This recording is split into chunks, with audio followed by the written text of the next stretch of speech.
थोड़ा गुस्सा बढ़ाओ ना, बूटा बढ़ाओ। As all of us are aware that due to this COVID, many families have suffered irreparable loss. Many families have lost their only breadwinner and their parents, not only in his official capacity but also as a representative of this constituency in his individual capacity as well. Sir is very kind enough to mobilize some funds for these children who lost their PLF fund for the COVID control measure, and entire fund is dedicated for COVID control measures, and different equipment are provided to different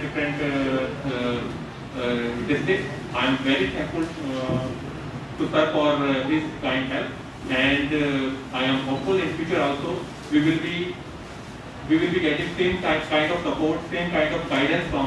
sir. Thank you. ये इतना अच्छा काम वहाँ बैठ के आपने duty Jammu के लिए नहीं, डिस्ट्रिक्ट कठुआ के लिए भी नहीं, पूरे हिंदुस्तान को वहाँ से बैठ के हम देखते रहते थे कि आपने कहाँ कहाँ संभाला है। ट्राइंग टाइम्स और पिछले एक महीने के दौरान तो विशेषकर जम्मू संभाग में काफी अधिक इसका प्रकोप देखने को मिला। आज जैसे कि अभी डीसी साहब जिक्र कर रहे थे, इस आपदा में हमने से बहुतों ने अपने प्रियजन भी खोए हैं, और किसी परिवार का कोई सदस्य चला जाता है या किसी के परिवार का कोई मुहाफिज चला जाता है तो उसकी कोई भरपाई तो संभव है नहीं, लेकिन एक समाज के सदस्य होने के नाते हम अपना दायित्व कहाँ तक निभा सके, ये एहसास हमें जिंदा रहे, ये हमारे लिए एक परीक्षा का मौका होता है। और विशेषकर हमारे बच्चे, और विशेषकर ऐसे बच्चे जिनके परिवार का यदि कोई मात्र ब्रेड विनर था, रोटी कमाने वाला, वो चला गया,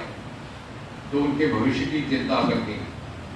केवल किसी पार्टी मात्र का ही काम नहीं, प्रशासन का मात्र का काम नहीं, बल्कि सारे समाज का दायित्व। और मुझे लगता है कि इससे सबसे बड़ी प्रेरणा इसके लिए हमें प्रधानमंत्री श्री नरेंद्र मोदी जी ने दी, जब उन्होंने इन बच्चों के लिए आर्थिक सहायता की भी घोषणा की, पढ़ाई के लिए वो सहयोग और वजीफे मिले उसकी भी घोषणा की। इसी ख्याल से प्रेरित होकर के हमारे भी मन में आया कि हम कुछ बहुत कर तो नहीं सकते, लेकिन हाँ, अपनी अंतरात्मा की आवाज को शांत करने के लिए जो अंदर से प्रेरित है कि तुमने क्या किया, उसके लिए जितना यथायोग हो सके हम कर पाए। तो उसी भाव के साथ इन बच्चों का सहयोग जितना करना चाहिए उतनी तो हमें क्षमता नहीं, लेकिन मैंने डीसी साहब से संपर्क किया, क्योंकि ये नोडल हमारे ऑफिसर भी हैं, कि टू बिगिन विद आरंभ में एक 10 लाख का मैं चेक लाया हूँ अपनी सारी कॉन्स्टिट्यूएंसी के बच्चों में। ये बड़ा ही छोटी सी भेंट है, बहुत ही विनम्र, वेरी स्मॉल मॉडेस्ट, और जिस प्रकार से इनकी व्यवस्था होनी चाहिए उससे तुलना में उसकी मात्रा तो बहुत कम है। लेकिन मैं ये कहूँगा कि इन बच्चों से ज्यादा हम अपनी तसल्ली के लिए, अपने ज़मीर की तसल्ली के लिए ये थोड़ा सा डीसी साहब को हम सब इकट्ठे होकर के इनको सुपुर्द करेंगे, ताकि ये अपने ढंग से इस तमाम कॉन्स्टिट्यूएंसी के जो इस प्रकार के बच्चे हैं जिनके ब्रेड विनर्स उनसे छीन के रहें, उनके लिए किस प्रकार वितरण करना है, अपनी सूझबूझ से जो दिलचस्पी कर सके। आने वाले समय में और भी इसी प्रकार के हम कोई प्रयास करते रहेंगे, क्योंकि सरकार तो करेगी करेगी, और मोदी जी के होते हुए कोई चिंता नहीं है। एमपी फंड जो मिला उसकी तरफ से भी किया, लेकिन जब कुछ निजी प्रयास से कुछ होता है तो उसका आनंद, उसका संतोष किस अलग किस्म का होता है। और मैं यही कामना करता हूं कि आने वाले समय में हमें इस प्रकार की आपदा से जितना जल्दी हो सके निजात हासिल हो, और ये बच्चे जो मोदी जी अक्सर कहते हैं न्यू इंडिया, तो न्यू इंडिया क्या है? ये जो हमारे बीच बैठे हुए हैं यही न्यू इंडिया है। तो ये न्यू इंडिया की प्रकाशना है, न्यू इंडिया का स्वरूप है, यही न्यू इंडिया का चित्र है। और इसलिए अपने लिए ना सही, अपने बच्चों के भविष्य के लिए,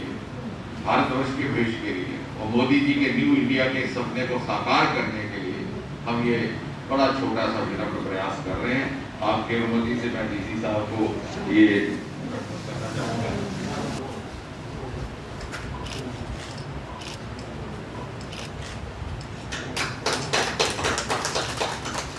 और इससे पहले कि हमारे मीडिया के मित्र सोचे कि सिर्फ कार्ड ही दिया है, तो मैं असली चेक